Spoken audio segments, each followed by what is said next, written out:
Genuine confidence comes when you build a better relationship with yourself. Okay, and I'm going to go into how you're going to do that in this video. You are going to be able to stand up for yourself. You're going to be able to go for your dreams. You're going to be able to have really great relationships in your life. You're going to be able to set boundaries. You're going to be able to do difficult things if you watch this video. By the way, this is coming from somebody who was a former people pleaser, somebody who really lacked self-esteem, really lacked self-confidence. Honestly, I remember for definitely like a decade of my life, between the ages of like 12 and maybe 22, 23, my confidence was just rock bottom. I really didn't feel good about myself. I wasn't able to stand up to people. I didn't have very good boundaries. I let people take advantage of me. I wasn't going towards my dreams because I genuinely just didn't feel that it was there for me. I didn't feel like the universe was conspiring for me. I genuinely just didn't feel like I was deserving of the opportunities that were coming my way. Yeah, we're gonna completely turn that around. You're not going to experience that like I did. I'm going to make sure in this video that you have the tools to build your confidence, become the most confident version of yourself, and not tolerate bullshit and go for what you want. Like, I'm excited for you. Hi, my name is Hattie Hyder. We talk about all things self-development, mindset, manifestation, growth on this channel. I also help recovering people pleasers become the most confident version of themselves via coaching, and also to make their passion their paycheck. That's what I do as a coach. So if you are interested in talking to me about that, please give me a DM. I want to talk. But aside from that, let's get on and talk about confidence and how you're going to build it, how you're going to become the most iconic version of yourself. So as I said at the beginning, you build confidence when you build a better relationship with yourself. And I'm not gonna lie to you, there are 3 harsh truths you need to know about. And this is not gonna come easy. This is going to take hours, it's going to take hard work, and you're gonna be uncomfortable. But the reward on the other side of doing the 3 hard things, unbelievable. Like, as a side note, during that decade when I was like depressed and sad, my default mode was like, ugh. It was low, it was like, that's all I can describe it as. Now I'm like content as my default mode. I'm really happy, confident, and I have high self-esteem. I want you to experience this because it's the best feeling, but you do have to do the work, and that's what I just want to prepare you for before we get into these tools. You will always experience fear when you're trying to build confidence, when you're trying to build a better life for yourself. Fear is actually there to show us and reveal to us the things we need to go for. So for example, I've got a bit of a fear of public speaking right now. Like, that's something that I want to work on. I've got a bit of a fear around performance. That's because the universe wants me to do that. One of my favorite YouTubers talks about this. The dragon only guards the treasure. And what she means by that is that the dragon only guards the things that are valuable, that you need to access, that, you know, basically not even slay the dragon she talks about making friends with the dragon. You're never going to be fearless. Work with fear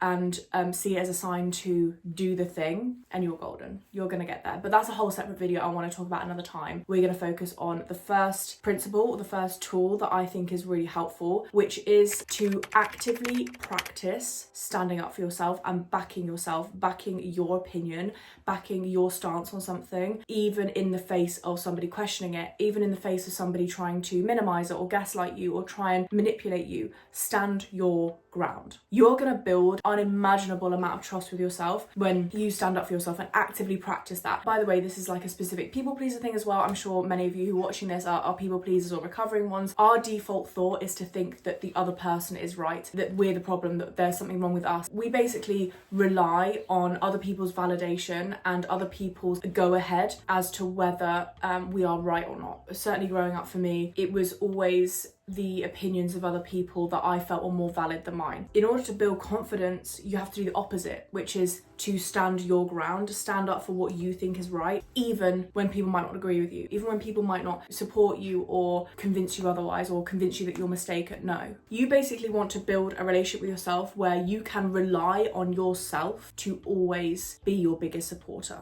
When I say actively practice that, what I'm talking about is in the face of somebody trying to overstep a boundary. Perhaps it's a boundary that you have with your mother-in-law. Actually, no, you won't be able to see the kids this weekend. You can see them next weekend, instead of just letting her take the kids whenever or coming round whenever to see the kids. No, you come at a specific day because I set the boundary. Setting a boundary at work. No, I will not be taking on more work than I'm paid for. No, I will not be staying another hour in order to finish this task. I work these hours and that's the hours that I work. Being able to actively set those boundaries, even when it's uncomfortable. And by the way, this is the key ingredient. In order to build confidence, and I will keep reiterating this, in order to build confidence, you need to be okay with the fact that you will have to do uncomfortable things. So setting a boundary at work, yes, people will be like, what the fuck? Your boss will be trying to persuade you otherwise, will try and give you a hard time, will try and make you feel guilty about it. Stand your ground anyway. Your mother-in-law will try and make you feel guilty about it as well, and maybe turns on the waterwork, tries to persuade you otherwise. Stand your ground. Remove people who want to push your boundaries, who rely on your silence. Remove people who prefer you when you are a people pleaser, when you are somebody that serves them, when you dim your light. Remove people that do not contribute to your peace. All right, that's going to build confidence with yourself, because every time you keep somebody around that doesn't make you feel peace, that consistently disrespects you, you are abandoning yourself, and that does not garner trust. Every single time you remove people that do not serve you, you are rewiring your brain. That is, I trust myself to remove toxic people. I trust myself to remove things that do not serve me. I trust myself to stick by myself and not abandon myself in the face of disrespect, people pushing my boundaries and trying to take advantage of me. Because if your body can't trust itself to not abandon itself, you're going to look outside of yourself for that validation. And that is a really dangerous place to be in. Which leads on to my next tool, my next principle, which is that you should be prioritizing internal validation more than external validation. You need to be able to push through the fear, push through the feeling of like, oh God, I feel like people think I'm cringy, people think I'm weird, you know, they're judging me so hard, they think I'm rude, they think I'm this, and doing it anyway. Being able to rationalize other people's judgment and not taking it on as something that you should then do, embody, whatever. Somebody commented on my TikTok the other day, and it really honestly hurt my soul. There was a lady at this person's work. She'd been given a job offer for a different country, which she would have loved, she would have really enjoyed, and everyone else at work dissuaded her from doing it, and she listened to them, and she didn't go for her dream. She didn't kind of go abroad and start this new job and so on. This is the thing, when you prioritize external validation over internal validation, and you prioritize other people's thoughts and what you think you should do more than your own, you miss out on opportunities. You miss out on opportunities to go for your dream job, your dream life, taking advantage of things that might make you happy. Yes, you can listen to advice, you can take it with a pinch of salt, because at the end of the day, they're not you. I also think about external validation when it comes to making big life choices. You know, if I listened to my family members, some of my friends, about deciding to quit my job, I would still be miserable. And it's not because they're trying to sabotage, it's just because they're projecting their own opinions of what they would do in your situation onto you. 3 weeks ago, I decided to leave my job, my corporate job, and now I'm a full-time content creator, I'm a full-time business person. It was the right decision for my mental health. If I'd listened to those people, albeit they were trying to protect me in their eyes, which is fine, I would have continued to be in a job that I hated, not doing what I loved, and yeah, I would have just deteriorated. So in that instance, thank God I've overcome that people pleaser tendency, because I'm living my dream life right now, like genuinely. And also, somebody who's like got a pretty high risk appetite, that's going to be very jarring for somebody who's got a low risk appetite. They're going to be thinking, fucking hell, I couldn't be doing that. Just like I look at people who have a low risk appetite and think, what are you doing? Come on, just do it. When you worry about external validation, it restricts you so much in your life. You're always going to be molding yourself and altering yourself in order to gain their validation. Something that rewired my brain was when Doechii said you have to be creating for self-care reasons. So whatever you put out, whether it's a product, whether it's a piece of art, whether it's content, whether it's, you know, a song or whatever, it has to really fundamentally come from a place of self-care. If you're doing it for external validation, it's going to flop. You're going to be deeping it too much. It's not going to be coming from a pure place. Whatever you create, whatever you develop, yes, obviously to some extent it has to be, you know, when I make a YouTube video, I do think through what people might actually be interested in. I do look at content gaps and stuff, but I will always do it about things that I also feel passionate about, because it's impossible to create something that you do not feel passionate about and you can put your own twist on it. I always will say it's like 80-90% like your passion and 10% or 20% strategy. Last year I was really grappling with external validation. I was like, why did I kind of like grow so much at this point and now it's flopped? Like, am I not good anymore? I was like questioning my art, I was questioning whether I was even good enough anymore. And hearing Doechii say that really grounded me, because I was like, hang on, what are we doing this for? Why are we making art? Why are we making content? Why are we producing great things if it's not because I genuinely want to spend my life doing that? I want to enjoy the process of doing that. That's sustainable. When you seek external validation, your mood is going to go up and down. Your self-esteem is going to be so erratic. Whereas when you focus on getting that internal validation, it's like steady. Focus and work on internal validation, which is basically doing what you love. and doing them despite other people's judgments, despite feeling vulnerable, despite the fear, despite worried about looking cringe, and doing it anyway. It will get easier. I saw a video recently and somebody said confidence is when you go from thinking when somebody's disrespectful, for example, that you're immediately the problem. And instead, that confidence leap is training your brain to immediately think what's going on with them. Like, that was on them. That's a reflection of them. Not what could I do differently? Have I done something wrong? Am I like the bad person in this situation? Like, no. Choose yourself even when it's hard. Even when you're faced with judgment, people telling you to not do something. Do it anyway. Do it when people are resisting it. Do it when you're resisting it. Do it when in your body you're like, this is so uncomfortable and I hate this, but I know it's the right thing. Choosing growth over the comfort. You know, choosing yourself, like setting a boundary, standing up to somebody, saying no. You know, there's been so many times where it's almost like I've seen it as a challenge when I felt like, oh, somebody keeps pushing my boundary. This one time I worked a job as a waiter and this new guy just started randomly calling like me bitch, probably in a bit of a jokey way, but I didn't feel comfortable with it. First time I was crossing myself because I was like so shocked. I was like, why would you say that? And I kind of waited until he did it like I think a second time or third time. I think it was maybe the third time. And I was like, oh my God, it's gonna be uncomfortable and I'm gonna make everyone else feel uncomfortable probably because like I'm calling it out. But I just said, look, please stop calling me that. I'm gonna get really annoyed with you. And he was like, what? And immediately was kind of like a bit off with me and a bit stroppy with me afterwards. But I was like, no, but I'd rather deal with his stroppiness and his discomfort and him being offended that I called it out than let him think that he can call me that. So I chose myself even when it was hard, even when it would probably have like social repercussions at work, when people would be like, all right, Hattie. There was another instance recently, so my friends had people around for dinner and one of their friends said something disrespectful. My parents are conflict avoidant. I just knew I had to stand up for myself, and when they first said it, I was initially like really shocked that somebody would have the audacity to be disrespectful in front of my parents to me, but they obviously felt emboldened to do that. It's going to be uncomfortable. My parents are probably going to be a bit annoyed, but at the end of the day, I was like, nah, I'm sick of kind of having more compassion for other people being comfortable than I am myself. Like, I'm not going to sacrifice my comfort this time for the sake of somebody else feeling like they can be disrespectful. So I said, no, look, I thought what you just said was patronizing. And yeah, okay, the mood